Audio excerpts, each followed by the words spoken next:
Okay,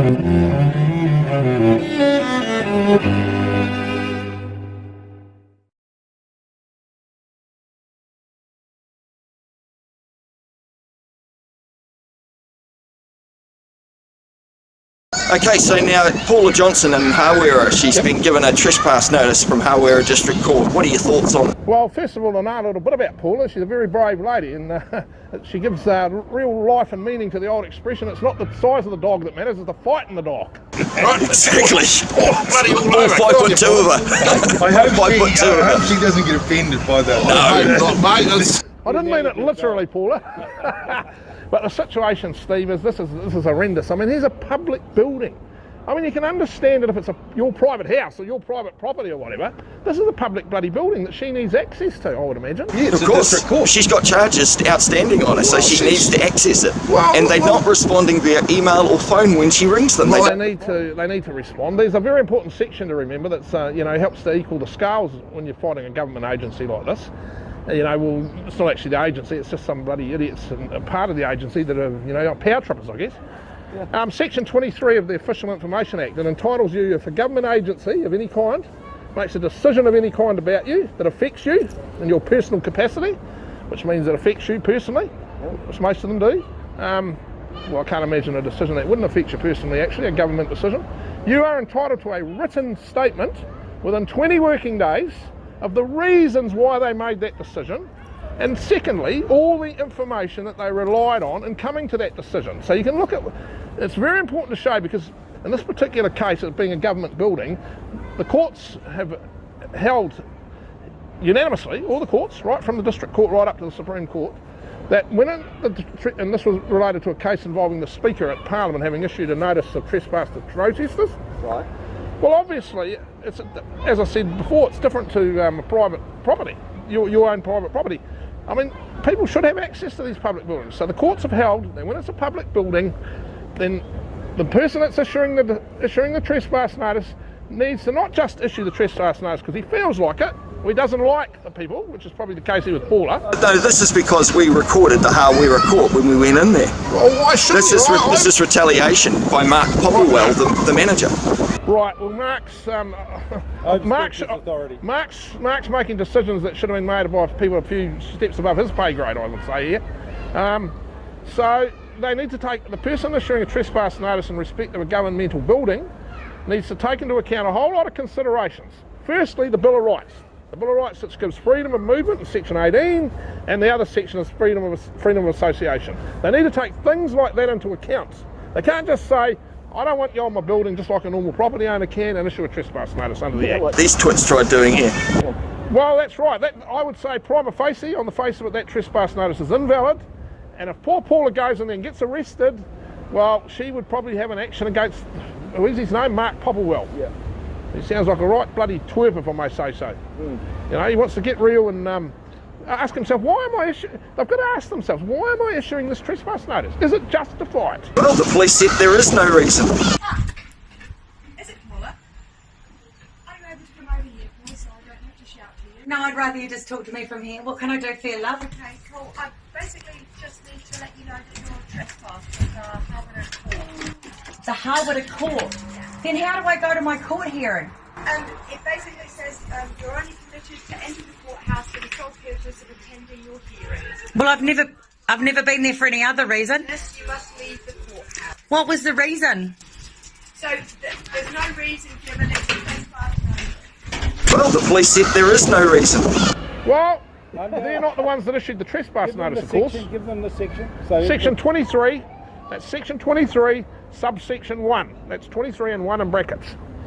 Official Information Act, 1982. Okay. It's a very powerful tool for citizens who are up against the state. Because otherwise, if you don't get a written statement, they keep shifting the goalposts.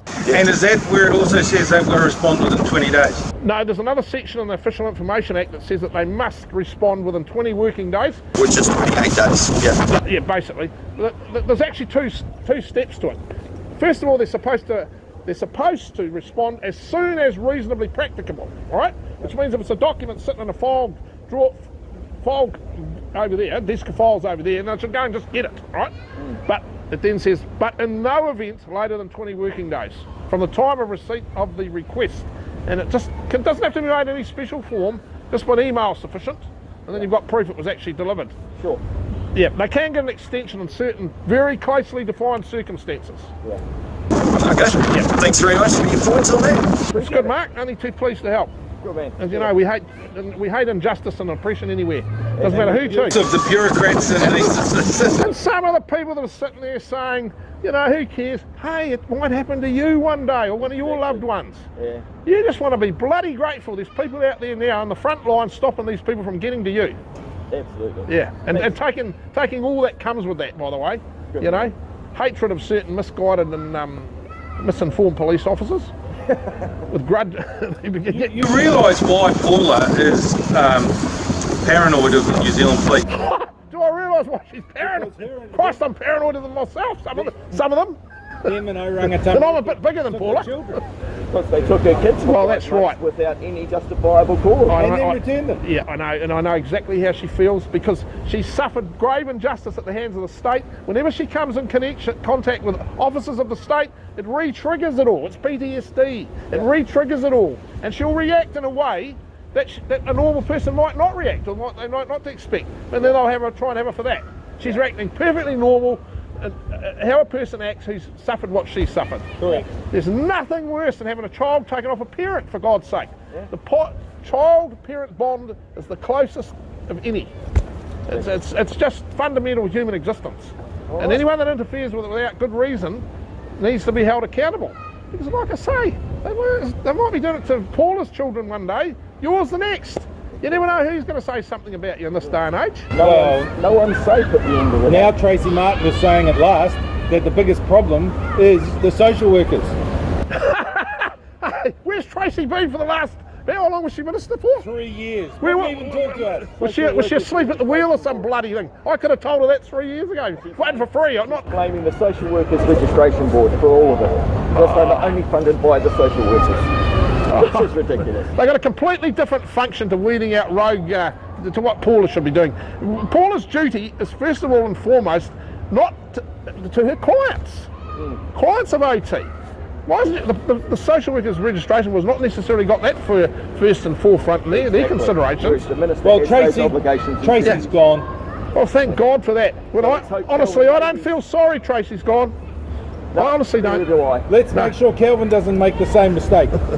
Well, Calvin, take a book out of your brother Greg's bloody book. Become a decent guy that wants his agency, who he's responsible for, to comply with the law and be... I'm going to use those two magic words: fair and reasonable. That's all we want. I've sat and watched some of his cases. He's a judge. He's actually a good judge. Greg Davis, Calvin's brother, is a bloody brilliant guy. He's an awesome guy, you know, an awesome judge.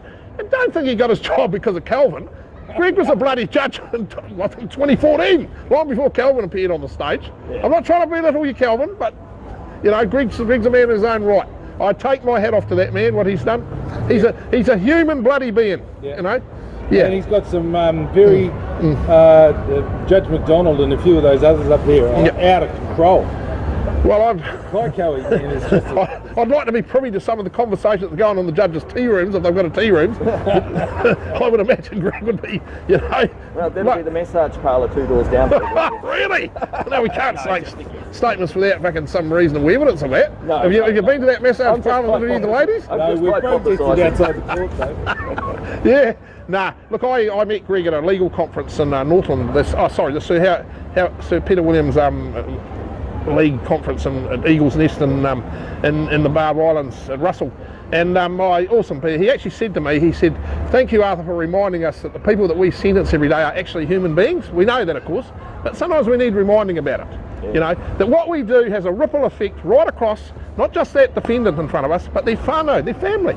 You know, they might be the underpinning, the matriarch of the whānau or something, or the key member of the whānau, you know, that they turn to. Let's get him as a keynote speaker for the congregation of the New Zealand Family Court judges. Well, honestly, I think some of his ideas would certainly, you know, need to find resonance in among other family court judges, you know, because look, it's a circus at times.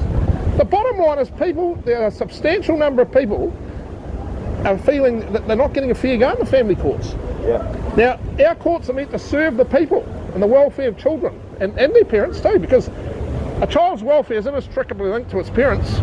So, you know, that's what they need to realise and remember. They're not gods. They're simply there administering justice for those children and those parents on behalf of the rest of the public of New Zealand and the community. And they really need to remind themselves of that from time to time. All right, well, Yeah. let's go. It's like the weather's playing up, so we're I know. good. Thanks, Yeah, Father. that's all good, mate.